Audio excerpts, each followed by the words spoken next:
saber da sua disponibilidade e poder contar contigo aqui no nosso podcast.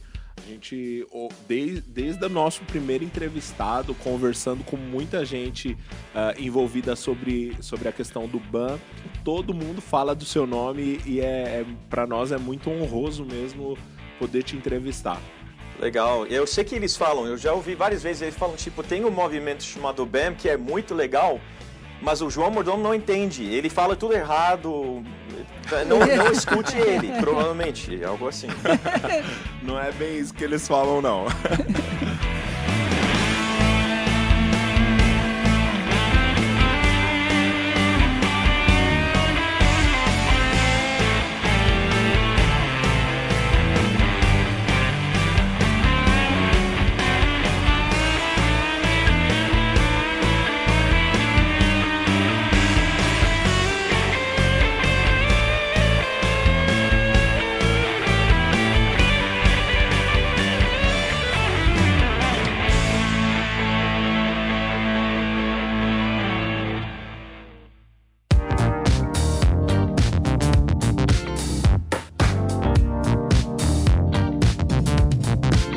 Fala pessoal, nós estamos em mais um Empreendendo no Reino. Eu sou o André Melo. E eu sou o Gabriel Teixeira. E hoje nós temos a honra de receber aqui o João Mordomo. Desde o primeiro entrevistado desse podcast, muitas pessoas falavam sobre esse nome para nós. Verdade. E hoje nós temos a honra de receber aqui o João Mordomo, que é um ministro do Evangelho, é uma pessoa que tem levantado essa bandeira do Business as Mission, e ele está aqui para compartilhar hoje conosco um pouco da sua experiência. João, seja muito bem-vindo. Para nós é uma alegria receber você aqui. Também, uma alegria para mim. Muito obrigado pelo privilégio de estar com vocês. João, para a gente começar o bate-papo aqui, a gente queria ouvir um pouquinho sobre a sua jornada profissional, sua experiência profissional, como você começou, seu primeiro emprego aí. Conta um pouquinho da sua história profissional para a gente. Legal, tá bom. Primeiro emprego provavelmente foi de babá. Nos Estados Unidos é muito comum até pré-adolescentes muitas vezes cuidarem de crianças e serem pagos muitas vezes por causa das famílias nucleares separadas de outros familiares, diferente do que aqui no Brasil. Então, e logo depois foi cortar grama. Tenho pelo menos uma cicatriz de uma briga que eu tive com um cortador de grama. E, nesse sentido, foi uma experiência muito tipicamente americano, de fazer qualquer coisa para ganhar um dinheiro. Mas isso também é aqui, na verdade, não é só americana. Mas sim, as atividades são um pouquinho diferentes. Acabei trabalhando em Taco Bell, que é tipo McDonald's, mas com comida tipo mexicana. E outros restaurantes assim, sempre alguma coisa para ajudar a pagar as contas. A minha família era classe média, eu tava... legal, só que meu pai era coronel nos fuzileiros. Disciplina... ele foi muito didática, então ele não dava dinheiro para nós, a gente tinha que ganhar nosso dinheiro. E essa experiência me levou... Quando eu conheci Cristo com 16 anos de idade, eu estava trabalhando vários empregos, mas eu passei por uma experiência de... primeiro, com Cristo foi radical, entre aspas, porque eu tinha 16 anos, não conheci Jesus e fui para um retiro. Um amigo me convidou, eu falei, vai ter menina? E ele falou que sim. Eu falei, tá bom, então eu vou. Eu pensei, meninas cristãs, elas são gente boa, então, claro que eu quero. Eu conheci alguém naquele retiro, eu conheci Jesus. E a minha vida mudou radicalmente. Então eu dentro de 6 meses, senti que Deus estava me chamando, quem não pode ver, mas eu estou fazendo aspas no ar. Ele me chamou para o Ministério de Tempo Integral. Ok, isso depois, se tivermos tempo, vou explicar que não existe entre aspas. Quem é cristão tempo integral está no Ministério de Tempo Integral. Mas naquela época, eu só conheci uma coisa, que é ministério numa igreja local. Então, eu comecei a caminhar com Jesus, fui discipulado, servindo, e fazendo faculdade. E na faculdade eu houve um período que eu entregava pizza, jornal e eu limpava janelas em restaurante. Eu ia te perguntar aqui onde surgiu o empreendedorismo, mas eu tô vendo que desde o início da sua adolescência já estava aí, né? Eu tinha uma ética de trabalho muito forte, graças aos meus pais, e uma certa visão, sim. Eu não sabia naquela época, e na verdade, com 20 anos de idade, eu cofundei uma agência missionária, que é a Crossover Global. Mas eu também não sabia nada de empreendedorismo propriamente dito. Eu só sei que eu tinha desejo de começar coisas, de identificar oportunidades, necessidades e tentar fazer alguma coisa em resposta. Então, eu mexia com muitas coisas, mas a partir do momento, com 20 anos, eu tinha terminado metade da faculdade, eu fiz sociologia, por favor, ninguém faça isso, é completamente inútil. Por que eu não fiz administração, economia, algo útil? Mas eu fiz sociologia. Pensando que poderia ter sido interessante como ministro, como pastor. E foi mais ou menos, mas a intenção era boa, né? A intenção era boa. Sim, e com a luz, digamos, que eu tinha, recém-convertido, querendo servir a Deus, tentando honrar a Deus, eu entendi, pode ser que seja isso. Eu também fiz espanhol na faculdade, que me ajudou, porque depois eu tinha que aprender francês e depois português. Então, isso facilitou muito também. Mas quero terminar essa parte do papo. A partir de 20 anos de idade, quando nós montamos a Crossover, e na verdade o Bill, que eu diria que ele é o fundador principal. Ele era mais velho, mais maduro, mais inteligente, mais bonito, mais tudo que eu. E ele me convidou no início nessa aventura. E eu sabia na hora, mas como que eu vou dizer não? Primeiro, ele foi um dos meus mentores, que eu respeitava ainda muito. Ele é meu chefe, amigo, colega, mentor até hoje. Então eu fui na jornada por causa dessa visão de vamos começar coisas. Mas nesse caso nós vamos fazer algo que eu pensei, algo no reino, algo de Deus, é um ministério. Então, claro, é mais nobre do que qualquer outra coisa. Novamente eu digo, não era, mas é o que Deus me chamou para fazer. Então, no processo eu descobri, eu gosto dessa coisa de inovar, de criar novos projetos, grupos, redes, organizações. Talvez mais tarde eu explico o aspecto empresarial do empreendedorismo, mas a jornada começou assim. Legal, eu acho que a gente já pode até aproveitar. Explica pra gente o que é o Crossover Global, que você falou que surgiu quando você tinha 20 anos.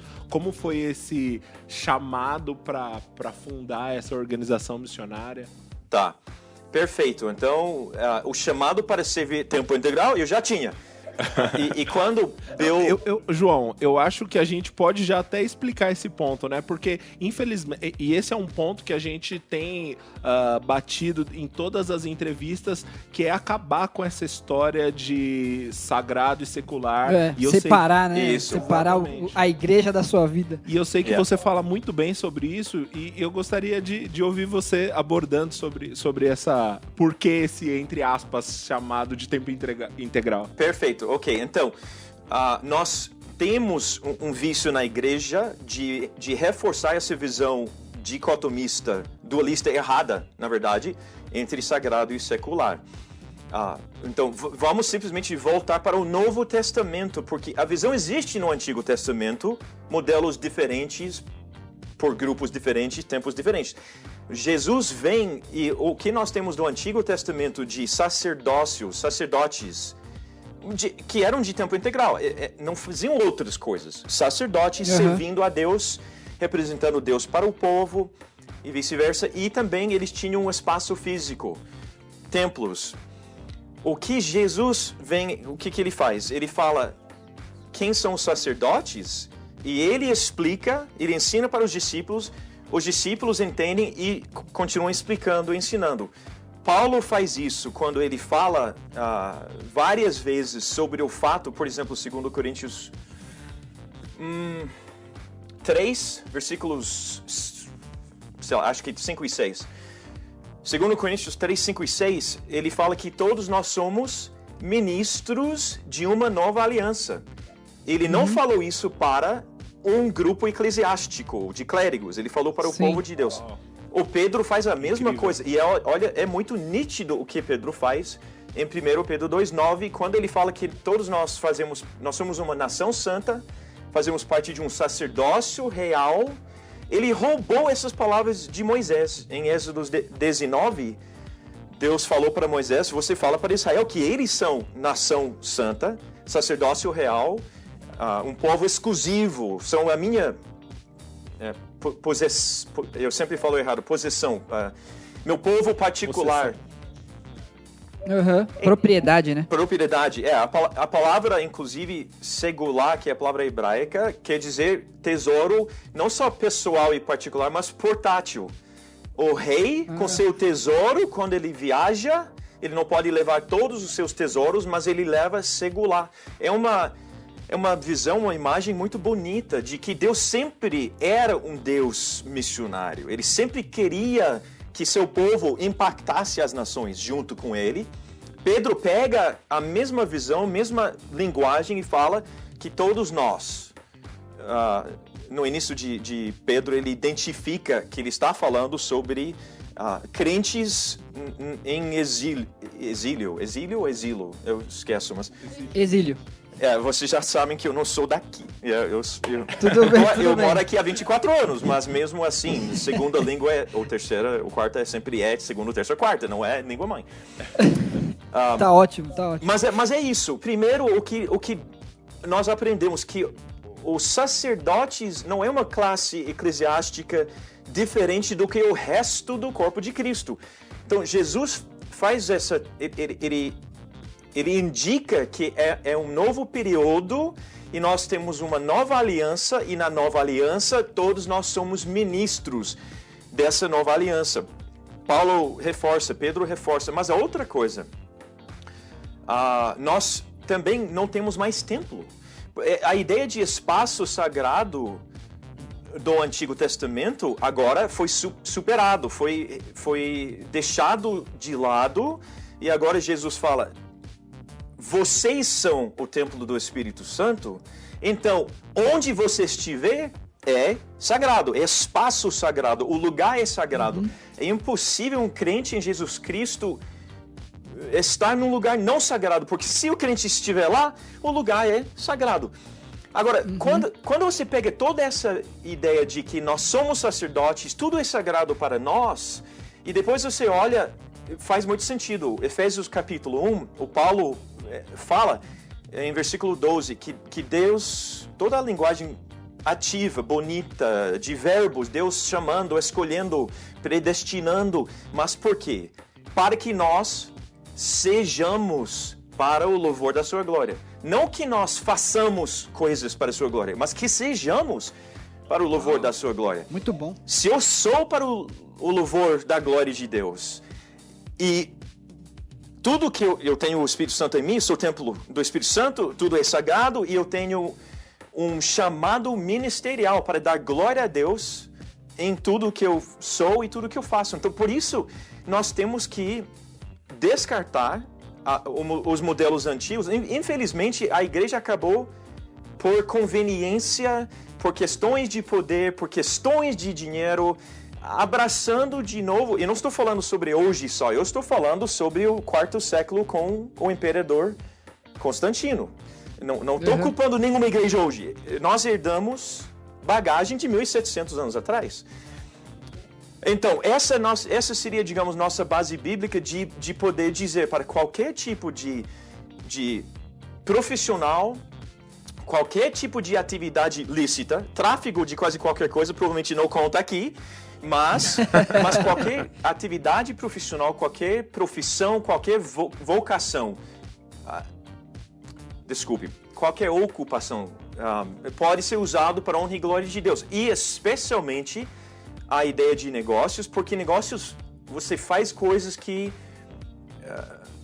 um outro profissional não vai poder fazer, porque a empresa em si se torna um veículo missionário também. você tem autonomia, né? Você tem poder. E como você quer que aquilo influencie dentro, né, do reino, da sua empresa. Isso. Então, nós temos uma base bíblica muito robusta, eu diria, porque o que eu falei é só o início de uma teologia bíblica de trabalho, de vocação.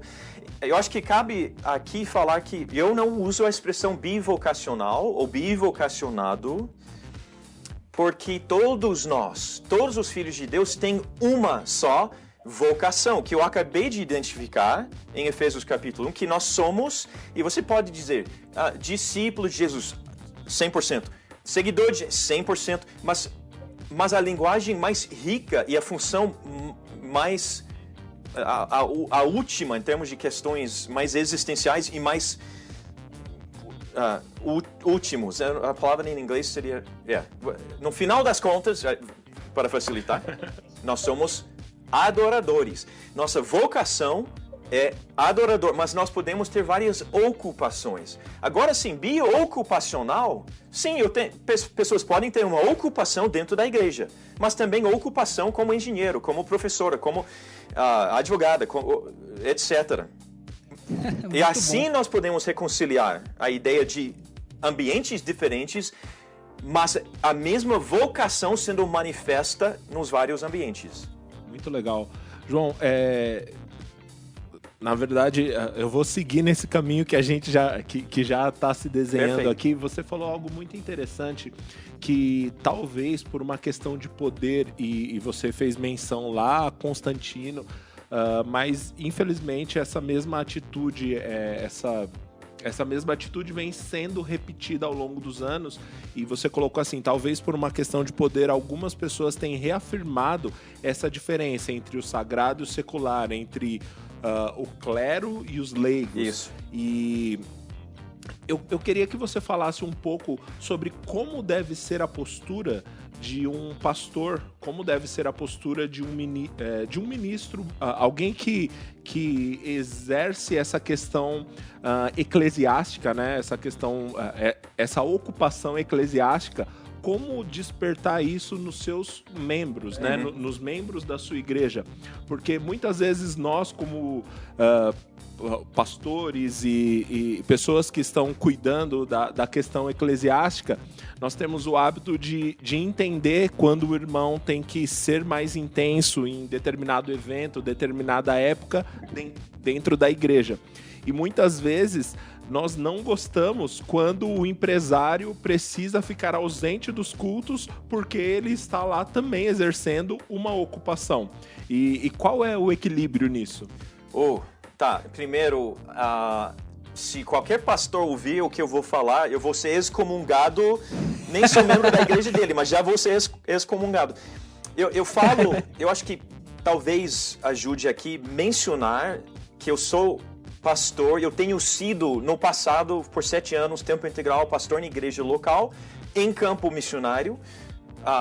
Plantei uma igreja aqui no Brasil também, é uma igreja internacional, na verdade. Não vim para cá para fazer isso. Mas faz parte do meu DNA. É difícil não plantar igreja, é difícil não equipar pessoas para plantarem igrejas, especialmente entre povos não alcançados. Então, eu sou professor em seminário e universidade também, missionário. Então, de certa forma, eu estou, que nem o apóstolo Paulo, um pouquinho justificando pela minha pessoa, experiência, chamada, etc., o que eu vou falar. Os pastores têm uma função muito importante e na sequência, primeiro, eles são iguais a todo mundo. Primeiro chamado, adorar a Deus, glorificar a Deus. Ok, mas agora nós entramos numa categoria de chamadas secundárias, o que é, mais especificamente, o que Deus chama cada um para fazer. O pastor tem um chamado secundário para manifestar o chamado primário em igreja local. Ok, então tem um direcionamento muito claro. É para pregar? Sim. É para pastorear? Sim. Dependendo dos dons, pode variar. Mas o que o pastor tem que fazer é equipar os santos. Efésios 4. A função principal do pastor é reconhecer que dentro da membresia ou dentro da congregação tem ovelhas com chamados e dons e talentos e visões e paixões diferentes. O pastor tem o privilégio de ajudar cada um cumprir, entender o pacote e depois cumprir o chamado específico na vida dela. Nós temos, infelizmente, uma tendência de idolatrar, acho que falei certo, a igreja local. Quando nós valorizamos a manifestação local da igreja de Deus acima de tudo, estamos fazendo uma injustiça contra Deus, para o reino de Deus e contra as ovelhas. Porque a gente está falando que você só pode servir Deus de forma digna se você não teve o privilégio de ser chamado para ser um pastor que nem eu.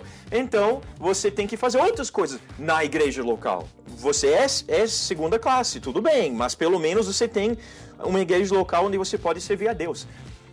Está completamente errado. A igreja local é uma manifestação da igreja, I maiúsculo, de Deus, que faz parte do reino de Deus. Se a gente entender isso, junto com todo aquele papo de teologia de trabalho, de vocação, de chamado, o pastor entende e com muita alegria vai equipar os santos para servir no lugar que Deus manda. Que pode ser na igreja local, pode ser de vez em quando na igreja local, pode não ser na igreja local. Pode ser que o membro vá participar porque tem que ser alimentado. Ok? E vai fazer o quê? Naturalmente, vai discipular algumas pessoas, vai fazer coisas organicamente dentro da igreja local, mas talvez sem função formal, um voluntário que dá aula na EBD, por exemplo, ou outras coisas. Não, mas por quê?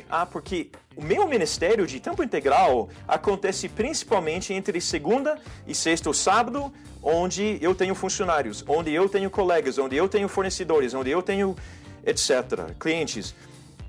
E se o pastor entender isso, cara, nós já teríamos evangelizado o mundo. As igrejas teriam crescido tão rapidamente, de forma orgânica, bonita, neotestamentária, e a igreja não teria como ser contida. Ela já teria invadido o mundo, todos os povos, todas as esferas da sociedade. Cara, que lindo. Profundo, né? Dá vontade de chorar, cara. Amém? Muito Eu legal. também. Nós acreditamos nisso em gênero, número e grau. Enquanto você falava, e eu sei que você pode falar com muito mais propriedade sobre o movimento Lausanne, né? E eu lembro que tem aquela carta de pedido de desculpa do 1% para os 99%. Uhum. Enquanto você falava, É isso me mesmo. remeteu a isso. É isso mesmo. Você quer elaborar? Quer que eu fale rapidamente sobre essa carta? Porque isso... Se você puder falar sobre o movimento Lausanne e entrar nessa carta, seria maravilhoso. Tá. Movimento Lausanne, 1974. Nomes conhecidos: Billy Graham, John Stott. Billy Graham, evangelista. John Stott, mais um pastor / teólogo.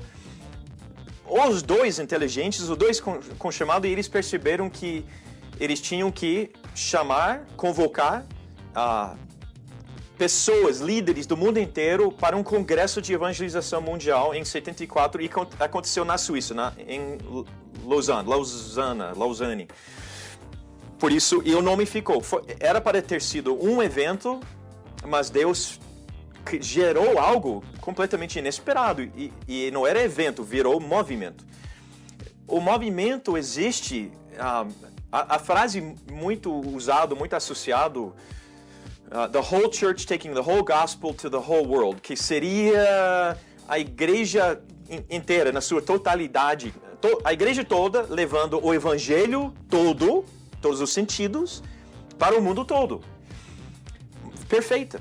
Ou seja, é um movimento que entende que pode ter evangelistas de tempo integral, pastores de tempo integral, missionários, mas também, e o resto do corpo de Cristo faz o quê? Não, eles também têm funções, chamados importantes, responsabilidades, privilégios também. Então, ao longo dos anos, ela foi convocando outros eventos grandes, outros eventos menores, regionais, documentos extremamente ricos, preciosos, importantes, o Pacto de Lausanne, que saiu em 74, nós temos até uma confissão de fé que muitas igrejas e agências missionárias, outros evangélicos usam. Nós queremos ver a declaração de fé de vocês. Tá bom, a gente usa a declaração de Lausanne. É padrão hoje. E ao longo dos anos, eles foram gerando outros documentos e eventos. Em 2004, aqui eu vou vincular Lausanne com a ideia de Business as Mission. Mas primeiro os 99. Primeiro os 99. O que aconteceu ano passado? Um fórum global de trabalho, mas com essa visão de líderes de todas as esferas de influência, todos os tipos de atividades, indústrias, etc., juntos pensarem em como nós vamos ganhar o mundo para Cristo. Como é que nós vamos glorificar Deus? Uma frase que uso muito em todas as áreas de vida, todas as esferas da sociedade e todos os povos do mundo. Então, esse Fórum Global de Trabalho, e o Michael O, que é o presidente do movimento, falou e escreveu uma carta e publicaram a carta pedindo perdão. Por quê? Porque uma boa parte dos clérigos, líderes religiosos, eclesiásticos, querer ou não, desvalorizaram, desmereceram, às vezes desprezaram o resto do corpo de Cristo, chamando a atenção a si e esquecendo que não existe 99%, e na verdade 99% do corpo, é 99,9% que é leigo, entre aspas. A porcentagem no ministério de tempo integral, entre aspas, é muito baixo, 0, alguma coisa. Para arredondar, 1%, e tem funcionado assim, um pirâmide, triângulo, na verdade, de 2 dimensões por enquanto, e aqui em cima, pastores e clérigos, e o resto aqui embaixo, leigos, 99% servindo a visão de 1%. E o que o Michael falou, no nome de todos nós, igreja, por favor, nos perdoe, porque está invertido o nosso triângulo, tem que ser assim, onde o 1% está aqui embaixo, servindo os 99%, capacitando, equipando, mobilizando para alcançar o mundo. Então, essa visão é a visão correta.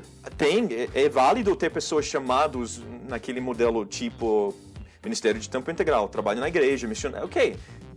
Mas para capacitar os 99%. Os outros 99%. E tem muito a ver com o texto de Efésios que você citou, né? Ele deu dons aos homens, apóstolos, profetas, pastores, evangelistas e mestres, com vista no aperfeiçoamento do corpo, né? Perfeito. Então, os dons são para o aperfeiçoamento do corpo e não o corpo para o sustento dos dons ou dos clérigos, ou seja lá o que for, né?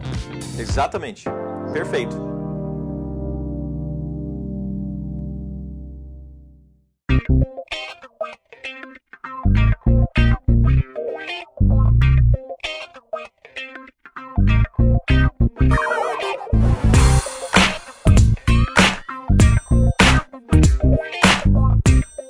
João, hoje qual que é a sua atuação eclesiástica? A gente sabe que hoje você está pastoreando, né? Como você chegou a pastorear? Você já contou um pouquinho, né? Que você desde novo descobriu que você ia, de alguma forma, ajudar a empurrar as pessoas para cima. Mas como você chegou a pastorear e como você chegou à igreja que você está hoje? Tá, então eu vou responder falando que hoje eu não pastoreio mais nem tempo integral, nem parcial. Na verdade, hoje eu sou ovelha na igreja que eu ajudei, que eu vou dizer ajudar, eu não fiz isso sozinho, plantar. Então, mas a igreja é uma igreja pequena, internacional, que faz parte de uma igreja batista maior, aqui em Curitiba, também é um vínculo muito forte, porque foi feito através e com ajuda em parceria com a igreja Batista do Bacaxiri, aqui em Curitiba. Então, o que eu faço hoje? Na verdade, hoje, eu sou uma daquelas pessoas que frustra, às vezes, o pastor. Por quê? Porque eu viajo muito, não estou aqui, eu tenho outras atividades, mas eles sabem que todo domingo que eu estou em Curitiba, eu estou na igreja, eu estou servindo. Eu e a minha esposa somos líderes de um grupo de casais, líderes de uma célula, tipo presbítero na parte internacional. Nós somos, eu falei, professores de EBD, nós temos uma turma de 16 anos de idade, acompanhamos, ensinamos.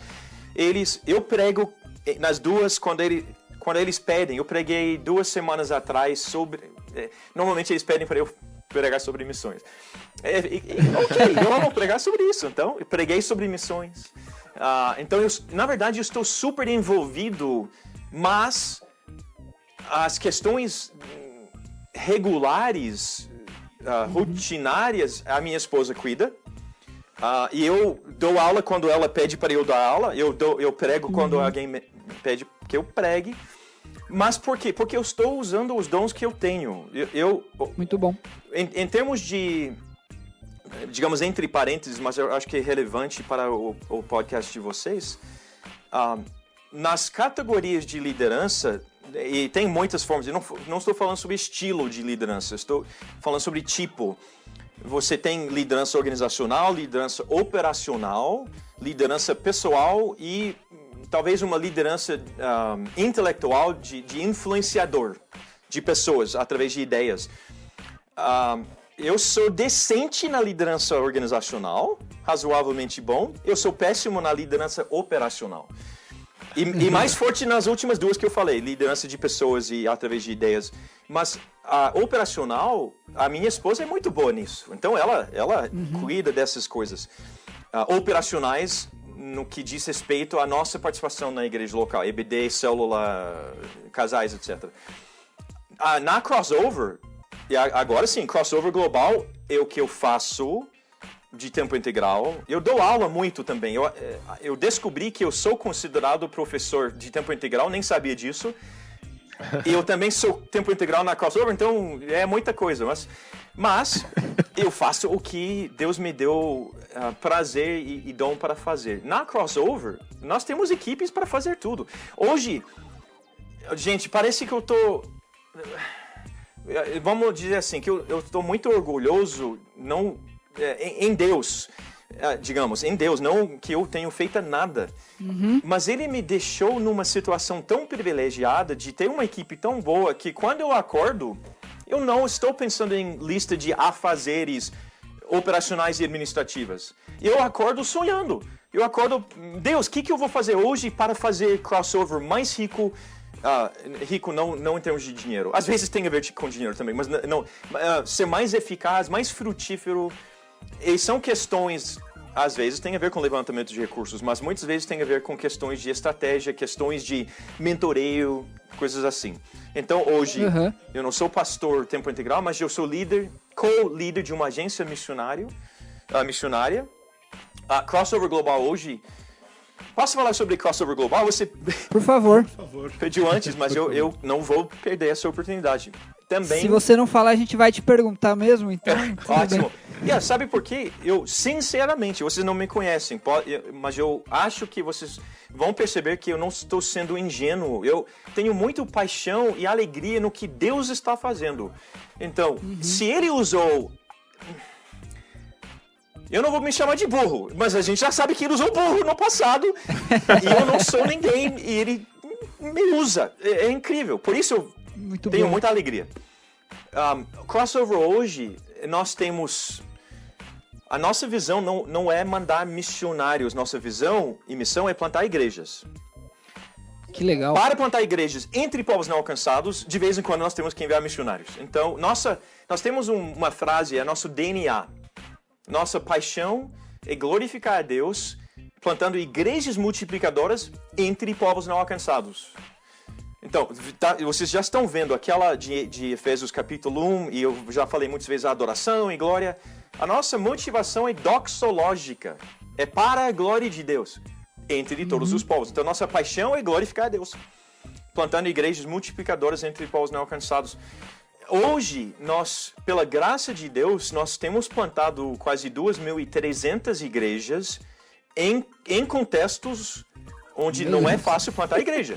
No norte da África, no Oriente Médio, várias partes da Ásia, Mais recente, na Índia, por exemplo, no norte, que era um lugar extremamente fechado ao evangelho, e igrejas se multiplicando, tá? Eu não vou dizer explodindo, mas quase explodindo, muitas igrejas.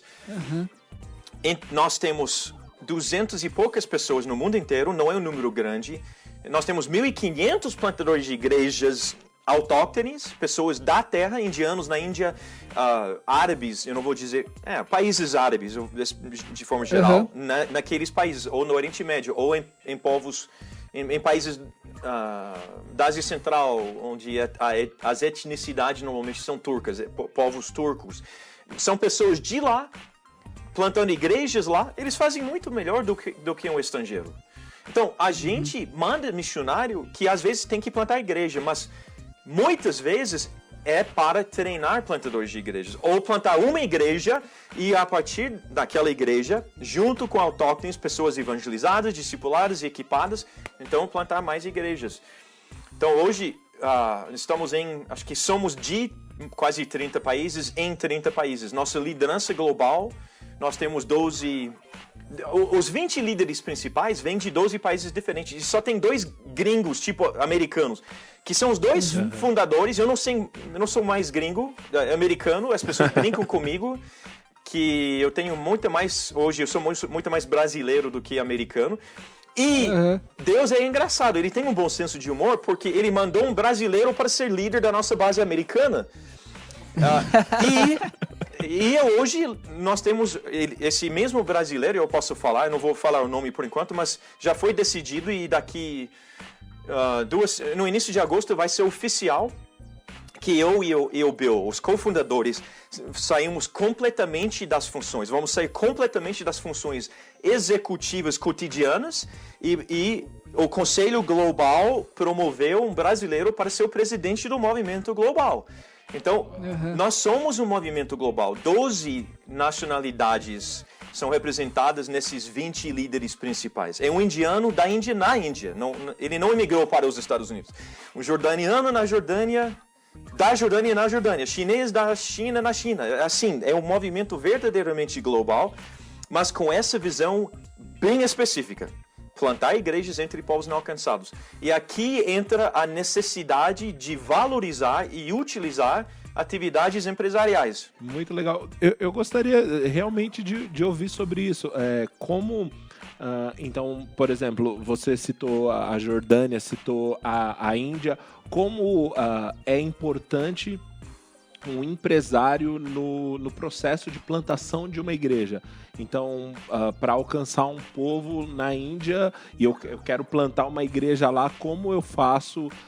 Qual a importância do empresário nesse contexto? Perfeito.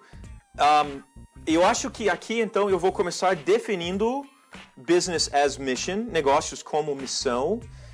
Legal. Justamente para posicionar quem está ouvindo, localizar a pessoa em termos conceituais para poder falar sobre os aspectos práticos.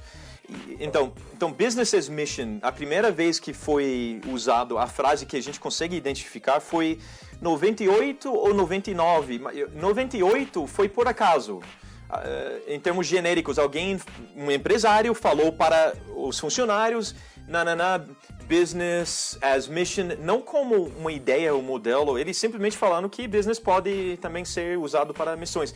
No ano seguinte, alguém percebeu, mas essa ideia de business as mission, negócios como missão, caramba, é muito bíblico, parece, e começou a falar e ganhou nomenclatura, business as mission, BAM, a gente fala, o BAM, no Brasil. Virou um conceito, né?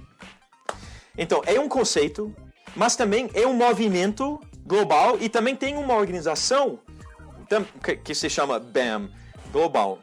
E depois tem agências missionárias como Crossover e outros grupos, nem de agências missionárias, que que entendem o conceito, estão engajados no movimento global que a gente chama de Business as Mission.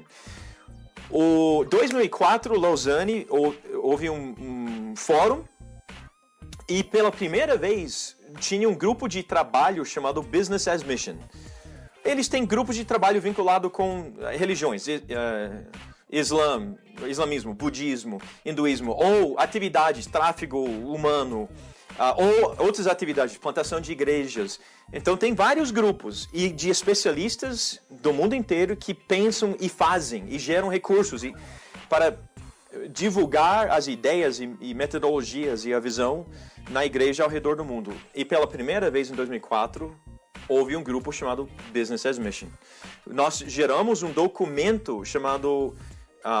é um livrinho, na verdade, de 70 páginas e depois descrito em um manifesto. Nós temos o BAM, o Manifesto Business as Mission, uma página que, lendo isso, você fica empolgado e vai querer conquistar o mundo. E a partir de 2004, na verdade, 2001 foi a primeira vez que a expressão foi falada no Brasil no evento missionário. 2002 nós começamos a fazer conferências, eventos, treinamentos. Então, desde 2002, semeando. E nos últimos 5 anos, nós temos visto, e literalmente, o ano que eu vejo foi 2015, e vendo na vida de várias pessoas, e várias atividades começaram a acontecer, e a gente entende que o ecossistema BAM no Brasil ficou visível, mais ou menos, realmente visível, a partir de 2015. Uma das pessoas que vocês já entrevistaram foi o Paulo Humaitá. Outra... Quem mais? Vocês entrevistaram o meu grande amigo Ivan Oliveira também, da LiveFull. Acho que pelo menos mais um amigo meu. Mas a Linda Lee? Linda Lee, exatamente. E cada um tem tido participações muito importantes nessa... construção do ecossistema, especialmente desde 2015, quando começou a ficar visível.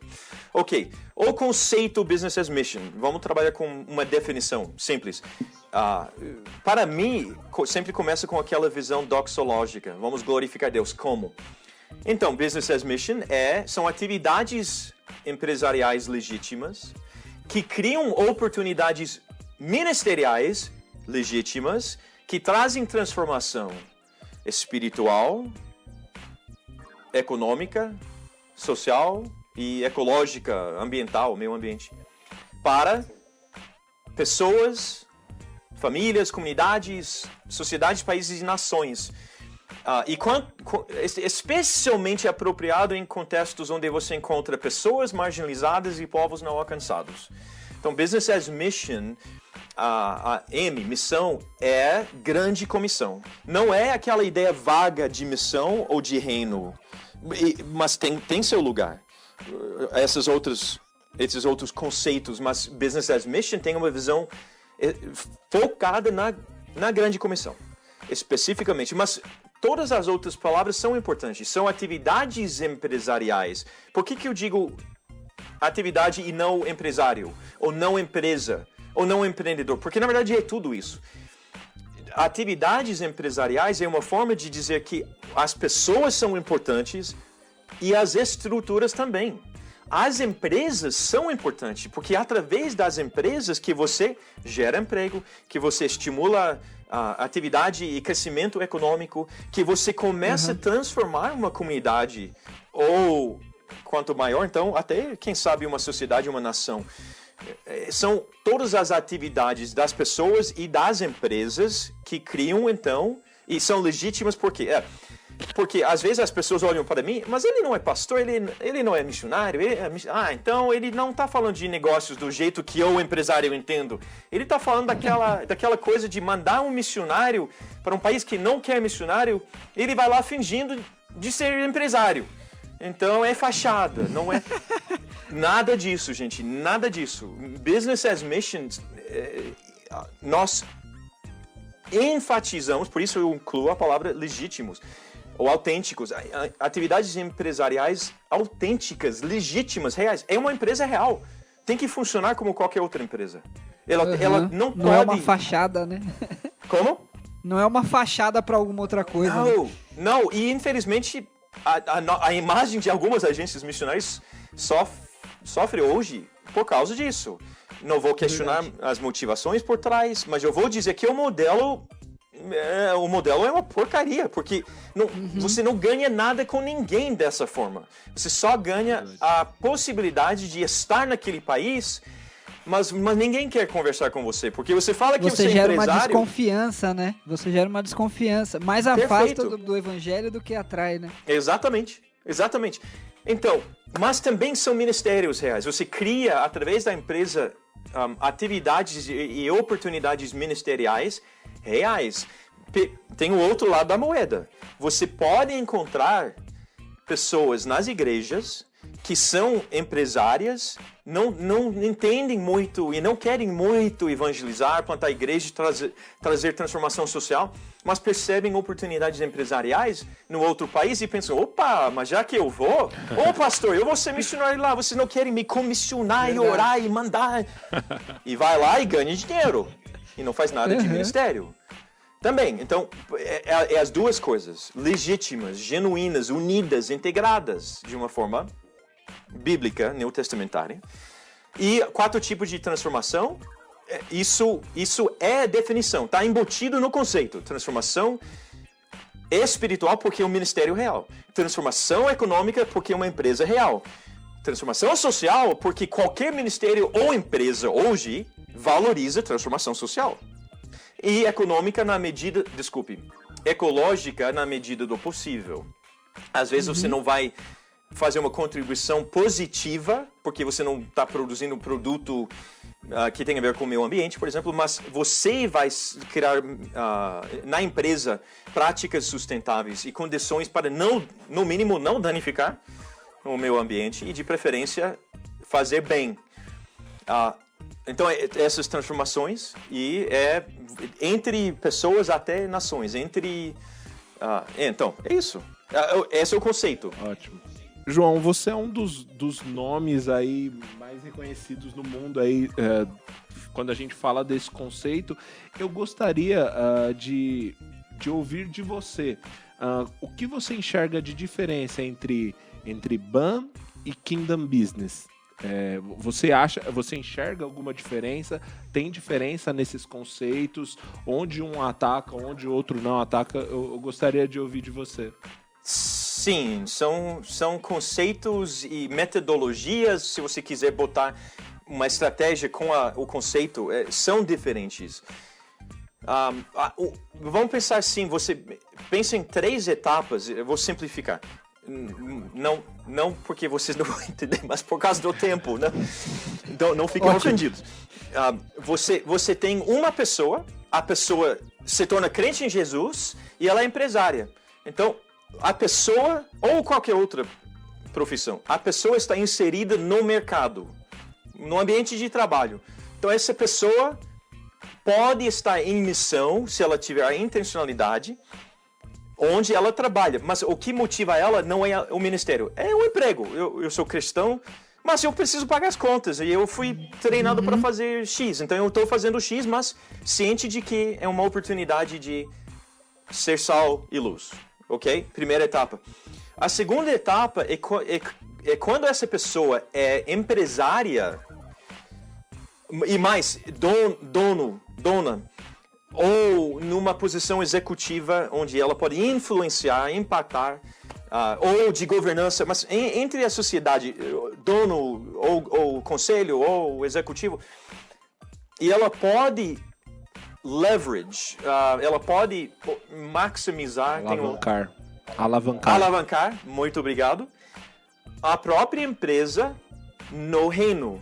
Uma empresa do reino é uma empresa onde a liderança tem uma visão ministerial, não necessariamente missionária, mas ministerial. Nós estamos inseridos numa comunidade, então, desde a forma em que eu contrato pessoas, eu trato as pessoas, eu pago as pessoas, os benefícios das pessoas, os meus funcionários. Desde a forma em que por exemplo, eu pago ou não os meus impostos? É uma grande pergunta. Não, mas se é uma empresa do reino, você alinha tudo que a empresa é e faz a forma que ela faz com valores do reino. Agora, isso vai ter um impacto na comunidade? Pode ou não. Você pode estar impactando os funcionários intencionalmente e indiretamente eles vão ter um impacto maior. Mas a ideia de uma empresa do reino é que quem é dono ou líder da empresa consegue demonstrar o poder do evangelho no cotidiano, na empresa e às vezes através da empresa. A terceira etapa é quando, digamos, é a mesma pessoa agora, e agora ela tem uma empresa do reino, e ela começa a perceber, caramba, por exemplo, tem refugiados aqui no nosso redor, tem pessoas marginalizadas aqui no nosso redor. Eu posso usar a empresa para alcançar essas pessoas. A visão se torna mais missionária. E além disso, em algum momento ela vai falar, e sobre um filial no país fechado ao evangelho? Se eu levar tudo que eu aprendi aqui e ajudo outras pessoas a abrirem empresas parecidas, mas em países fechados ao evangelho. Ou, se eu pegar aqui lucro da minha empresa, eu crio uma fundação, 10% ou sei lá quanto do lucro bruto líquido, você que manda esse negócio de dízimo, também não é do Novo Testamento. Deus espera muito mais do que 10% de nós. Porque, na verdade, tudo pertence a Ele. É 100% dele, nós somos mordomos. Então, a ideia de dízimo é outro papo. Mas, uma empresa, uma porcentagem vai na fundação e a fundação pode usar o dinheiro para... tradicionalmente, seria caridade ou dar para um ministério, doar. Mas você pode usar isso para investir em novas empresas. Então, você cria... é parte daquele ecossistema. Gerar condições para abrir novas empresas missionárias também. Então, toda essa visão que eu estou descrevendo agora, que tem a ver com missões, é business as mission. Faz sentido a diferença? Faz total. Completamente. Deu para entender. Muito bem. Um Kingdom Business significa a minha empresa e eu demonstrando os valores do reino nesse negócio. E agora, Business as Mission é eu plantando uma empresa a fim de atrair pessoas, a fim de ser missão mesmo. Yeah. Né? Criando algum tipo de vínculo com missões, muitas vezes... transculturais, mas nem sempre, não precisa. A orientação bíblica não é local, global, monocultural, transcultural. A orientação bíblica é alcançado e não alcançado. Pessoas e povos não alcançados podem estar aqui do nosso lado ou no outro lado do mundo, mas a empresa vai estar ciente das oportunidades aqui ou lá, mas tentando focar nos menos alcançados possível. Porque às vezes é só as empresas e só as atividades empresariais que abrem as portas para alcançar essas pessoas, porque modelos tradicionais não funcionam.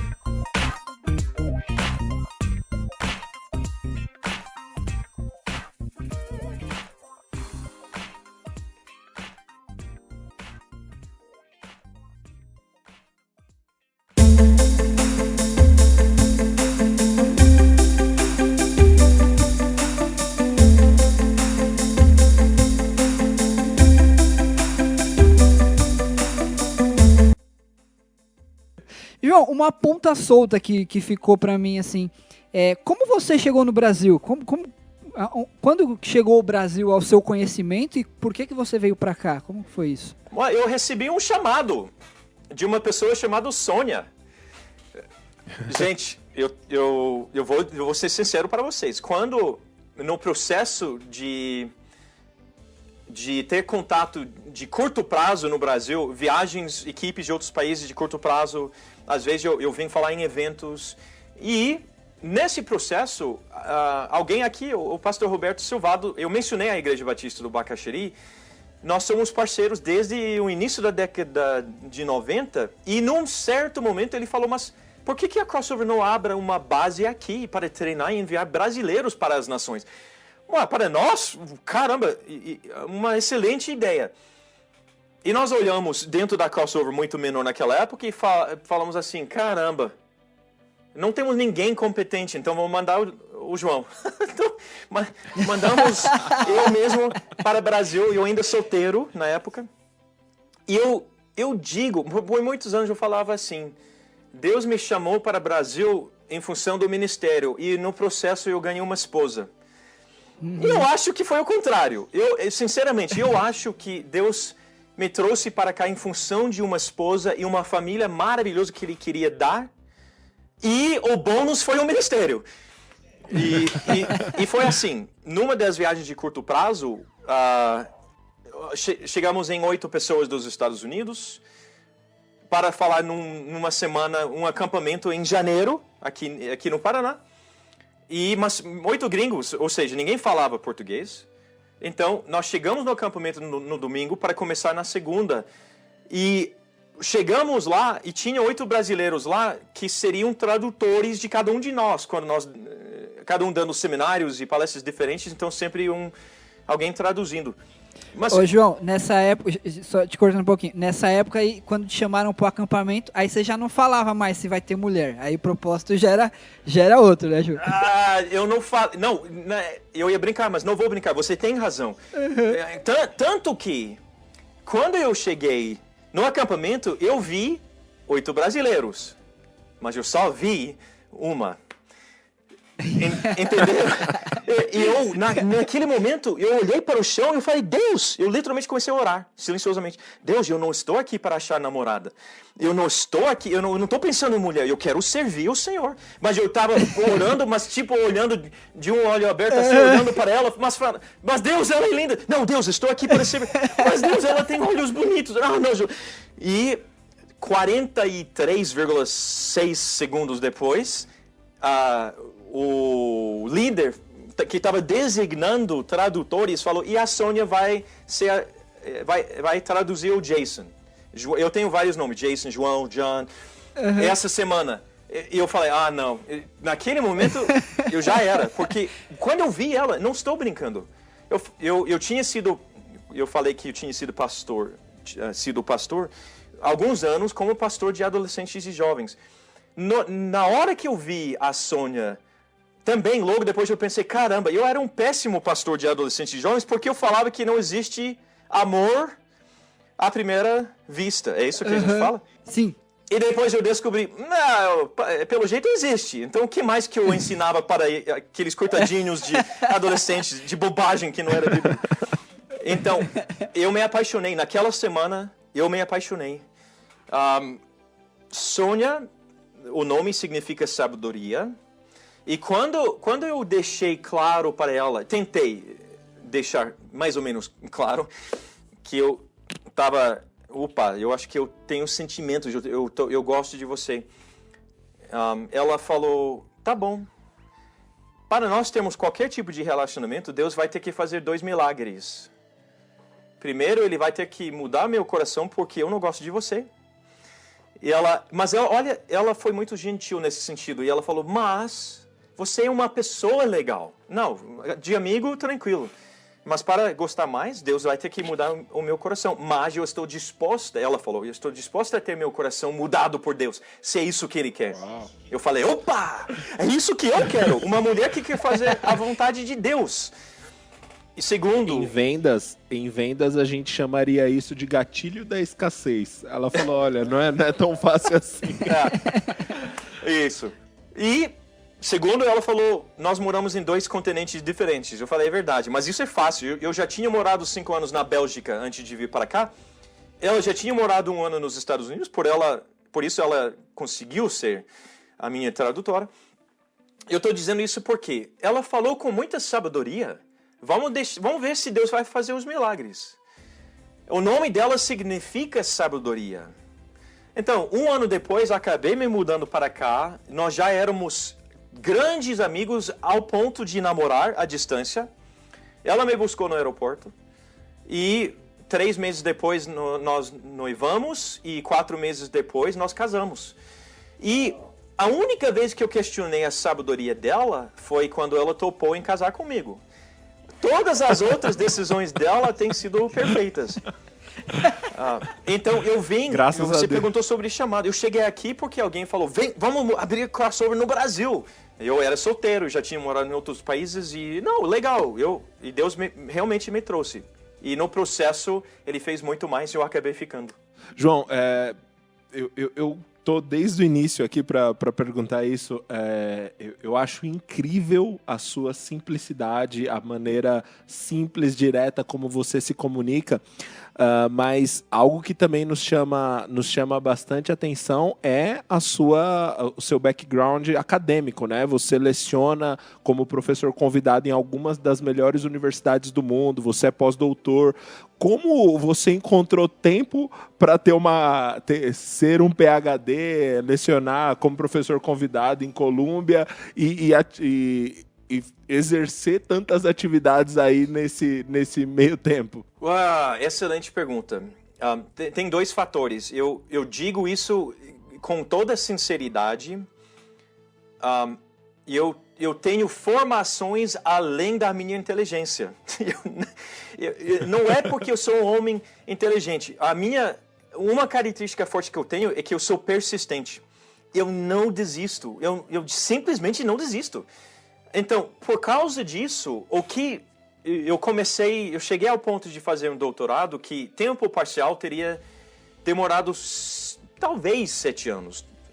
A média é isso. No processo, eu acabei desenvolvendo 2 linhas diferentes de pesquisa, entrei em crise, parei temporariamente, não para desistir, mas para tentar entender o que fazer. No processo, eu acabei trancando temporariamente um doutorado, fiz o outro, depois voltei e terminei o primeiro. Isso não é... não para trazer mérito, foi, na verdade, uma certa confusão. No final, eu vejo a soberania de Deus no processo, mas o processo demorou 14 anos. Eu não fiz tempo integral, eu simplesmente fui inserindo meia hora um dia, 1 hora outro dia, 6 horas um dia, 0 horas por um mês, volta e foi aquele ritmo de trabalho tempo integral, família crescente, ministério crescente, mas não desistindo. O segundo fator, cara, eu até fico, de certa forma, o segundo doutorado eu deveria ter colocado o nome da minha esposa, porque eu não teria ter completado nenhum se ela não tivesse apoiado tanto. Ela sofreu. Quando eu viajava para estudar, por exemplo, para pesquisar, ela ficava em casa com 2 crianças pequenas, mas ela sempre apoiava. Então, eu não tinha pressa. Eu não tinha 30 anos de idade quando eu terminei os doutorados. Eu tinha entre 40 e 45 quando eu terminei os 2. Então, a resposta é persistência, pedaços pequenos, mas nunca parando. É aquele negócio, como é que você come um elefante? Uma mordida a cada vez. Vai demorar pra caramba, mas você consegue, aos poucos. E em equipe. A minha esposa é tão parceira, é tão merecedora, eu não sei se a palavra existe, mas quanto eu, nesse sentido. Muito legal. Mas deixa eu falar uma coisa. O valor por trás é que eu sou um aprendiz, aprendedor. Eu não quero nunca parar de estudar, de aprender e de crescer. Hoje, ainda, eu continuo estudando. Hoje eu estou na metade de um MBA, porque eu mexo tanto com negócios e eu estou no ambiente muito, e eu percebi que algumas coisas básicas nunca aprendi. E outra coisa, as pessoas às vezes esperem que eu tenho. Não é por causa delas, mas eu percebi que, como um bom missionário, eu vou para um contexto, eu preciso aprender a língua, eu preciso aprender a cultura. Então, você faz um mestrado em teologia, se é missionário, você faz um mestrado em administração quando você está no contexto do empresário. Então, eu não quero parar. O valor por trás é que Deus nos criou na imagem dele com uma curiosidade. Nós deveríamos ter curiosidade. Nós deveríamos querer crescer e aprender e ir além, sempre além, sempre além. E o empreendedor tem que ter essa característica.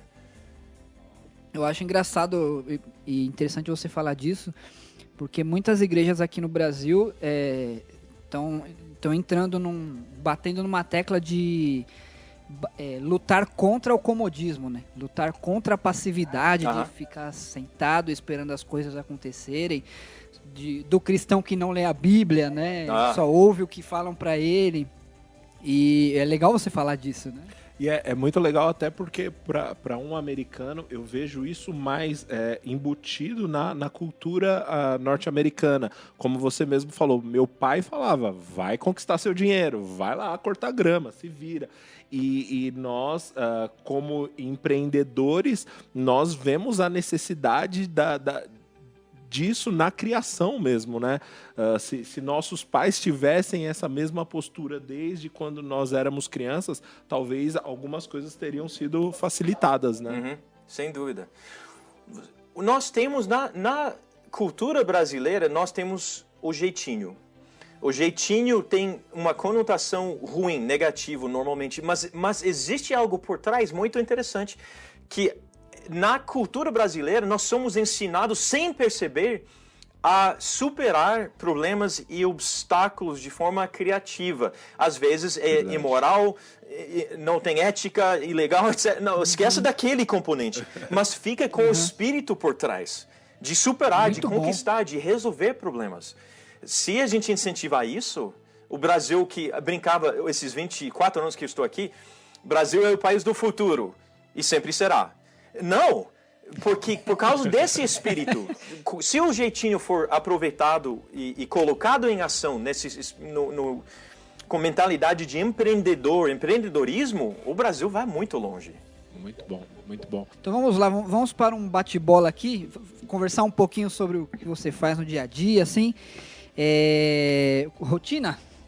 Como que é a sua rotina, João? Você acorda cedo? Você é um cara regrado? Como é que é? Vocês vão se arrepender. Vocês já perceberam que eu começo com a parte teórica, filosófica, bíblica, teológica, antes de dar a resposta. Então, fica à vontade. Tudo bem, não tem problema. É bom ter bases, bases. Então, eu tenho princípios e convicções que governam a minha vida. Nós deveríamos ter como crentes, mas às vezes não temos ciência disso. Então, as formas em que são manifestas os princípios e convicções podem mudar dependendo da fase de vida, o momento da vida. Então, nesse sentido, eu não sou rígido, sou muito flexível. Eu consigo adaptar bem, mas sem abrir mão dos princípios e convicções por trás. Isso regado, talvez, no sentido de... A nossa família tem um vision statement, uma visão. Como empresas têm, nós também temos.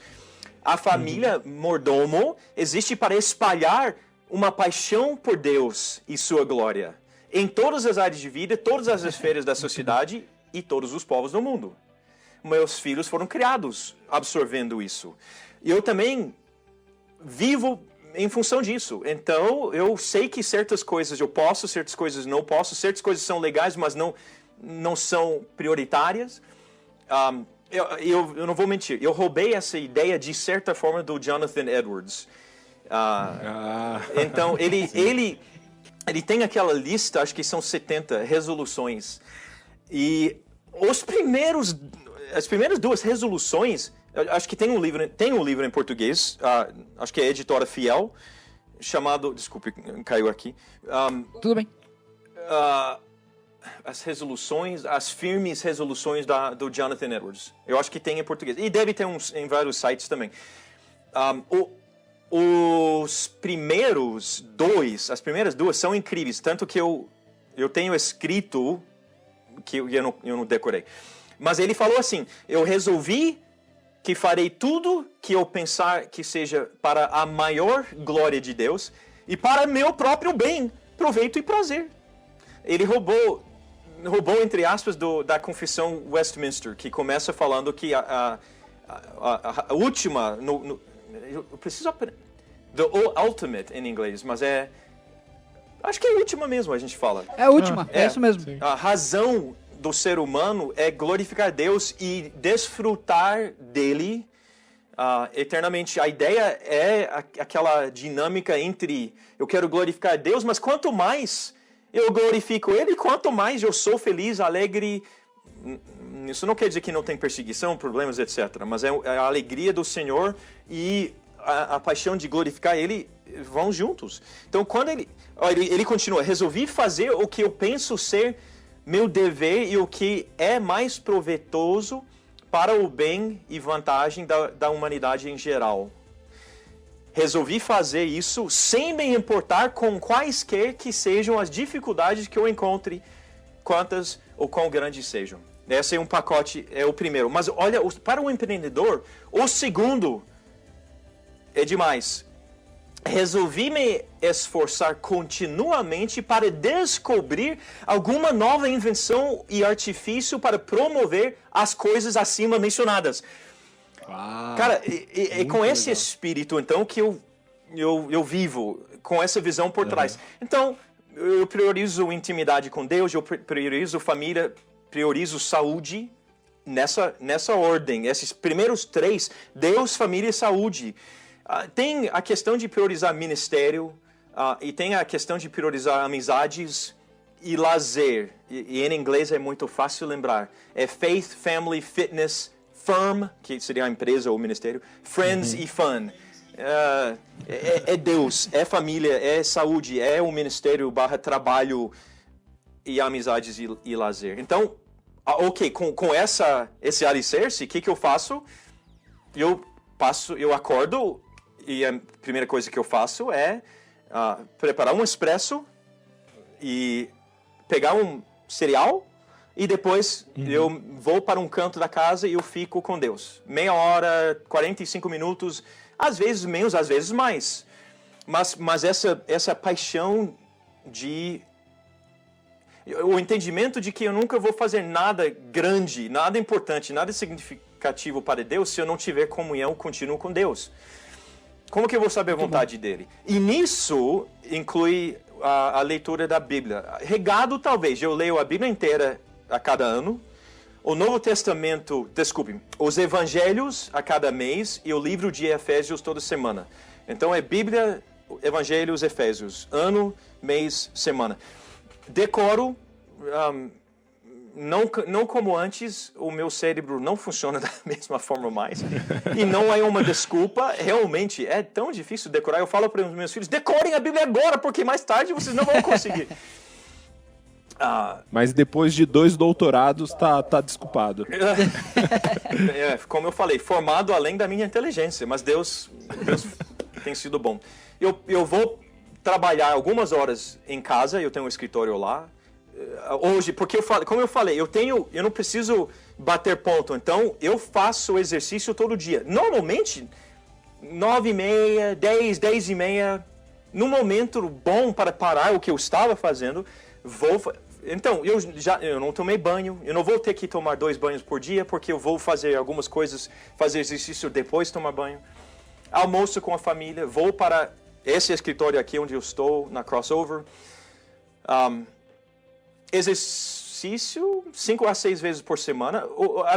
O meu pai era coronel nos fuzileiros. Hoje ele tem 80 e trabalha em academia. Ele é assim, ele é forte. Cara, eu não tinha chance. E a minha esposa é personal. Então, olha isso. Esquece. Eu tento comer porcaria, mas não consigo porque minha esposa é personal. Coisa assim. Então, Deus tem me abençoado nesses sentidos. Deus foi te cercando, né, João? Exatamente. Muito legal. Graças de Deus, porque eu não sei se eu seria assim sem Ele me abençoando desse jeito, com essas pessoas. Muito legal. E, João, que livro você está lendo agora? Eu estou lendo um livro... Eu sei que vocês perguntam às vezes sobre livro cristão e livro de negócios. Eu ouvi o podcast com o Ivan e Liveful, por exemplo, meu amigo. Eu escutei e falei, opa, eu vou anotar também, eu quero ler aquele livro. No caso de livro cristão, eu tendo, por prazer, eu tendo a ler em inglês ainda. E tem muitos recursos disponíveis. Esse, For the Glory of God, para a glória de Deus, é um sociólogo cristão que mostra como o cristianismo sempre...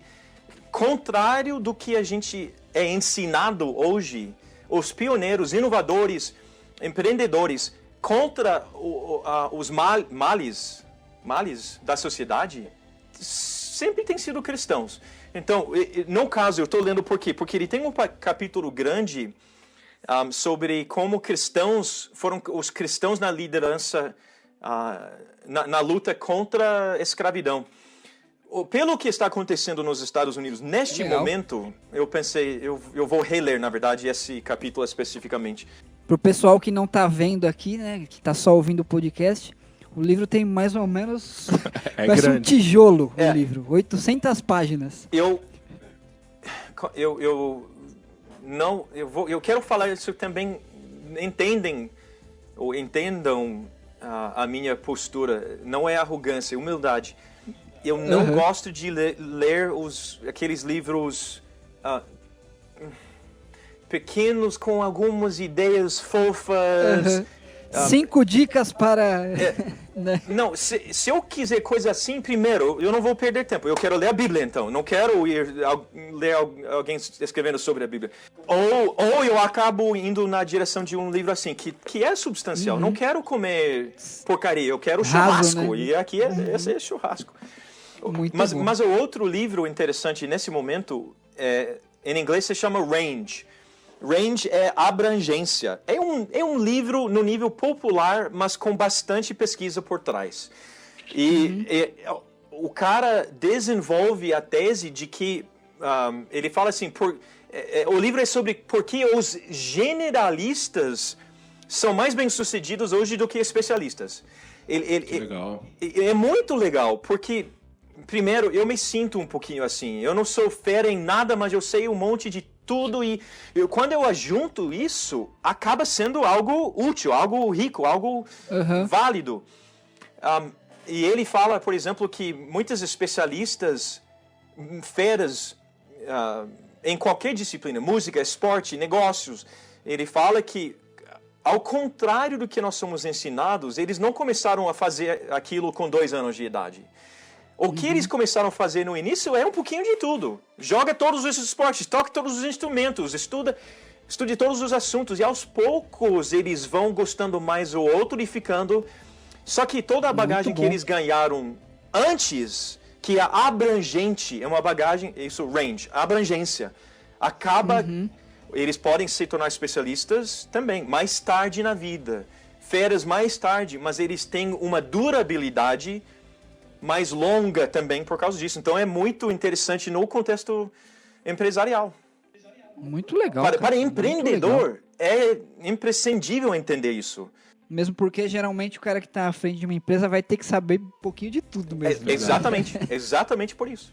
João, e quais ferramentas você não abre mão assim? Quais são os aplicativos que estão no seu celular hoje? Você usa Google? Você usa Evernote? O que você usa de ferramentas? Tá, eu procuro usar qualquer ferramenta funcional, mas eu não procuro usar porque é uma ferramenta nova e legal. Tem que servir a gente, não a gente o tempo todo fuçando para descobrir.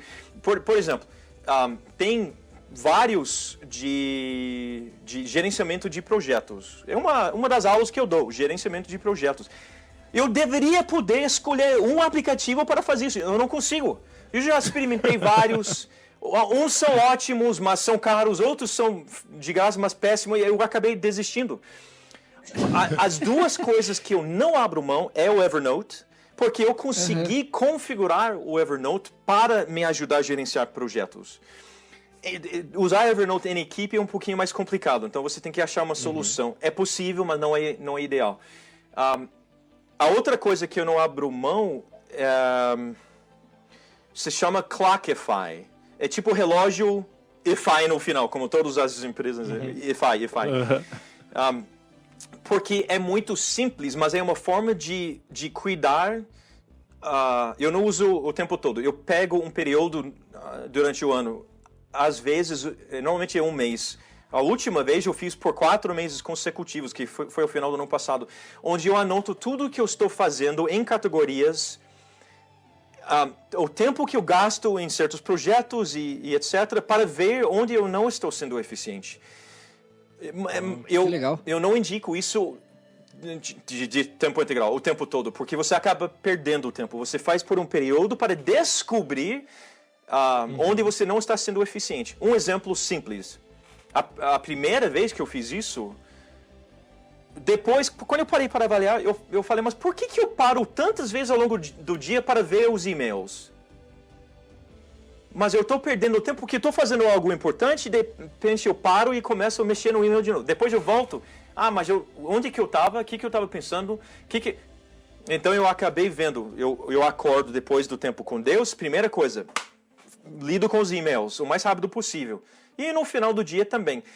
Eu sei que as pessoas ensinam isso, mas para mim, mas quando eu vi que eu estava realmente sendo ineficiente, falei, agora é uma questão de mordomia. Eu não tenho tempo sem limite, ilimitado, então eu preciso adaptar. Então esse Clockify me ajudou a ver visualmente. Eu tenho... não vou explicar, mas clockify.com. Tem aplicativo também, mas eu gostei porque tem em todas as plataformas. São essas duas, Evernote e Clockify. Eu tenho um dispositivo que é muito legal, que quem não está assistindo não consegue ver, mas é um tablet, só que não é um iPad. Esse tablet é muito fino, muito leve, não tem iluminação, então por isso é muito leve. Eles criaram uma tecnologia, a sensação que você tem usando a caneta deles e a tela é igual um lápis ou caneta em papel. Que legal. E você não tem mais nada. É só para fazer anotações. Então, eu não fico distraído com mensagens entrando, com jogos e notificações e sei lá o quê. É pequeno e leve. Eu sempre levava papel comigo. Agora eu levo esse. Por quê? Porque eu não preciso escanear o papel depois. Eu quero manter aqueles digitalizados, mas agora já sai digitalizado e você pode literalmente converter o escrito, o manuscrito para... Me ajuda. Que legal. Qual que é o nome, João? Remarkable, que é um duplo sentido. Remarkable quer dizer impressionante e é possível remarcar. Você cria... Tem um... É muito legal. E outra coisa... Ele lembra um pouco o Kindle, né? Mas é a mesma tecnologia da Kindle, exatamente. Só que não tem iluminação por trás. E por quê? Uma das razões, além de peso e custo, é que os olhos não sofrem por causa disso. Ele só usa luz refletida. Você pode ficar o tempo todo e sem os olhos ficarem cansados. E outra coisa, quando você consegue colocar no Evernote. Depois essas anotações você consegue subir elas para o Evernote. Exatamente. Ele já sincroniza com o aplicativo. Eles não têm ainda... Eles têm algum tipo de integração, mas não é o que eu quero ainda com o Evernote. Mas eu acho que eles vão ter mais... sei lá, perfeita. Uma integração quase perfeita. O legal aqui também é quando você está em reunião, você digitando atrapalha a reunião, especialmente se é aconselhamento, por exemplo. Mas aqui não. Aqui você nem precisa olhar, você está anotando, prestando atenção. Então, esse dispositivo, tanto quanto o iPhone, por exemplo, é tão importante quanto um iPhone. Que legal. Muito legal. E, João, uma fonte de informação, você tem algum hábito de... ou alguma fonte específica de informação? Olha, eu leio tal jornal, eu consumo notícia de tal lugar. Como você consome notícia? Vou dar a resposta erudita e depois a resposta que provavelmente você esteja esperando. A resposta erudita é que, na verdade, eu tenho uma sequência de 3 podcasts que eu escuto todo dia. O terceiro é o menos importante porque às vezes não consigo. Mas entre academia e carro, eu consigo ouvir. O primeiro é notícias, é pura notícias de uma fonte que eu confio. A segunda é comentário sobre as notícias, eventos atuais, de uma perspectiva bíblica, uma cosmovisão bíblica. E a terceira é um comentarista americano que é fera demais, sobre política, governo, cultura. Então eu tento escutar esse também, mas não consigo sempre, mas eu todo dia aqueles 2 sem falhar. Em termos de jornais, eu só assino Wall Street Journal. E não só por causa do conteúdo, mas a orientação. Eles são os mais objetivos. Hoje, a mídia americana ficaram loucos. Como muitos aqui no Brasil também. Sim. Vocês já perceberam, e quem está ouvindo, você tem que prestar atenção às fontes. As fontes de notícias hoje mentem. Eles mentem, muitos, literalmente, intencionalmente, eles querem enganar porque tem uma ideologia e uma narrativa deles e eles querem discípulos, eles não querem ser objetivos, então tem que escolher bem. No Brasil, só esse ano, na verdade, eu cheguei a confiar cada vez mais na Gazeta do Povo, aqui em Curitiba. Cara, eu fico impressionado com a objetividade e a falta de medo e vergonha a falar sobre assuntos politicamente incorretos. Sem vergonha. Então, eu falei, opa, esses são... Então, no Brasil, essa seria a fonte. A resposta, que eu não gostaria de até confessar isso para você, mas Twitter. o Twitter, eu pego muitas notícias interessantes. Eu não fazia isso até... Esse ano eu fiquei mais interessado, porque eu percebi que com uma certa... Se você usar seu próprio filtro de sabedoria, você consegue achar coisas boas, que você não consegue de outras fontes, às vezes. Fica tranquilo que você não é o único que só faz eu particularmente, o meu Twitter, ele é para isso. Depois que eu descobri aquela função de listas, então eu crio uma lista de fontes que eu confio, e é só entrar ali e eu tô informado. Então, eu achei isso perfeito. Boa. E é de graça. O bom é que você não paga para ter essas notícias. Hoje você não consegue tem que personalizar, pagar. né? Eu acho que o grande ponto, você consegue personalizar, tirar o que você não gosta dali. Então, é isso aí. Diga aí, cara. Muito legal. João, muito obrigado. A gente já está 1h30 conversando, e se deixasse a gente ficaria aqui um tempão. Obrigado por sua disponibilidade, por sua generosidade em compartilhar conosco tantos aprendizados. Foi incrível. Então, fica à vontade agora para dar uma saudação para a nossa audiência, se despedir do pessoal. Então, foi um prazer estar com vocês, e eu diria, se eu deixasse algo específico de todo esse papo, que eu quero deixar para vocês é a orientação e motivação doxológica que foi falado muitas vezes. Glória de Deus, Efésios capítulo 1, eu existo como adorador de Deus. Então, eu vou tomar decisões, vou trabalhar onde, vou estudar o que, vou abrir uma empresa ou não.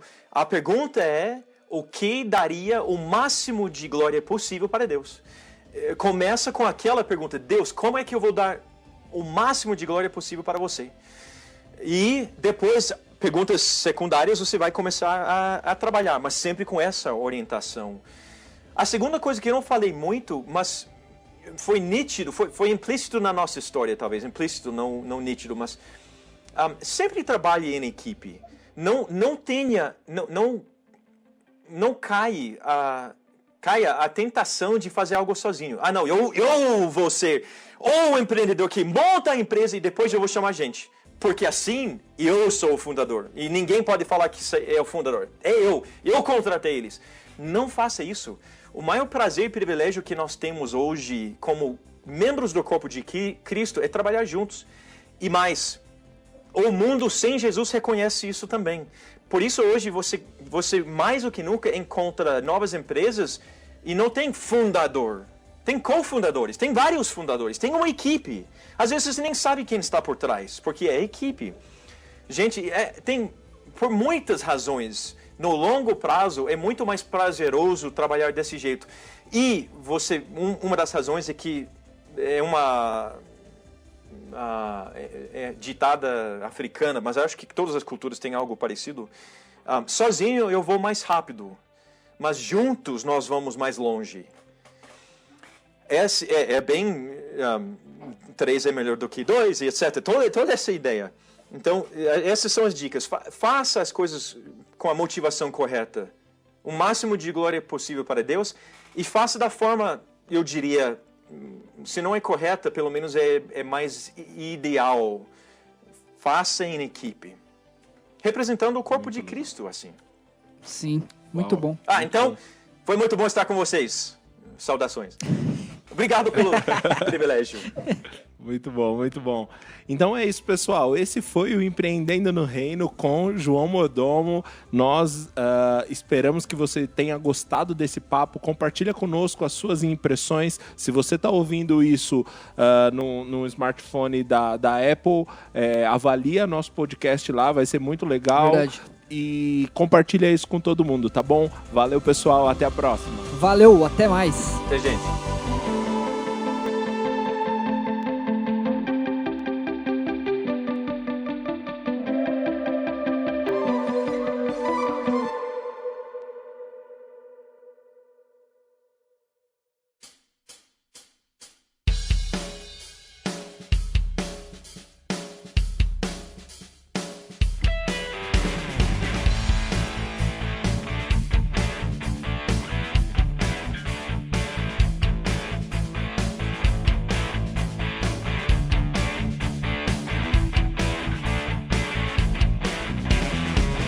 Você ouviu Empreendendo no Reino.